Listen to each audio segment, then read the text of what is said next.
Hello and welcome to this session. So this session is going to be all about multiplication. Multiplication is really important in maths because you're going to be using it all the time. Even when you're not doing a GCSE Maths question paper, you're still going to be using multiplication in your everyday life. Okay? So I'm going to show you a couple of techniques that will make that multiplication a lot easier.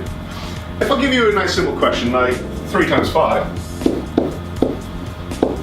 you might be able to answer that straight away. You might just say 15. Now that's because you've been working with maths your whole life. Now that means that you've built up something called number bonds in your head, which means that 3 times 5, because it's such a common number, you automatically have that relation. That's fantastic because then you don't need any techniques. Let's make it a little bit more difficult. Why don't we add another value to that? So 3 times 51. All that we've done is we've added that 1 into a different place, thereby changing it. Remember those place values from the very beginning. Now with that, that's slightly different. You can't quite do that straight away in your head. There are different techniques, such as going 3 times 5 is 15, 3 times 1 is 3, so 15 with a 3 on the end is 153. That works, that's called chunking, and there's absolutely nothing wrong with that if you want to do that method. Another method is multiplication by addition, where you just add these up. 1 plus 1 plus 1 is 3, 5 plus 5 plus 5 is 15. Both methods work, and there's absolutely nothing wrong with choosing whichever method works best for you. Sadly, things aren't going to be that easy all the time, so we have to use more complex methods, which is where we get into the realms of long multiplication. Now in long multiplication there are a lot of different methods that you can use, such as the classical method. Now we're not going to cover the classical method here, we're going to cover something called the grid method. Now the grid method has two sections, or there are two different grid methods. There's the traditional grid method and there's something called the Napier's grid. We're going to start with the traditional grid method and then we're going to move into the Napier's grid. You decide which one works for you and then carry that forward. So in our example, we started with 3 times 51. Now I want to make that a little bit more difficult. Let's try and go 32 times 51. Now you could try and do multiplication by addition, but I don't want to add 51 32 times. Likewise, the technique that we used before, called chunking, will work here, but it gets a little bit confusing. That's a lot of numbers to hold in your head.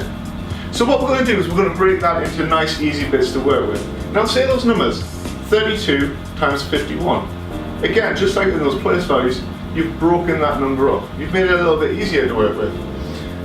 30 to 51. Now you can start to see that our grid's starting to form already.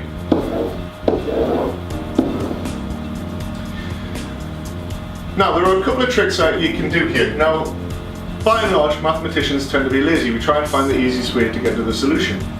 So in this, I don't want to do 50 times 30. What I want to do is I want to do 3 times 5. Now 3 times 5, we've already covered that, that's 15. Now remember that there are 2 zeros here, so we just add those 2 zeros. 30 times 50 is 1,500. Likewise here, 5 times 2, that's 10. Add your 0, 100. 1 times 30, well I don't even need to use a special technique for that, that's just 30. 1 times 2, 2. So now that we've got the multiplication from the constituents of that number, we just need to add them together. We could use column addition, and there's nothing wrong with that. 1,500 plus 100 plus 30 plus 2.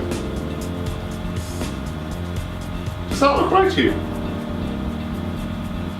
The problem is I've put all my numbers into the 1,000 column. And again, that's going to throw it off. Remember those place values from the very beginning, and they'll stay here right. So all that we do is we make sure that all those numbers are in their appropriate place values. 1,500, 100, 30, and 2. An easy way to write them would be to go from right to left, and then you can never go wrong. Let's add these up. Well, that one's nice and easy, that's 2. That's 3. That's 6.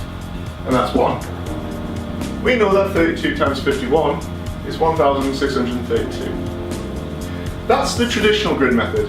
There's absolutely nothing wrong with it. It's a little bit time consuming, especially when you go into your bigger numbers. So if we're looking at something like 325 times 519, it takes up a little bit more time, but you can't really go wrong with that. As long as you know how to work with that grid, and as long as your column addition is fine, you're going to be absolutely fine using that method.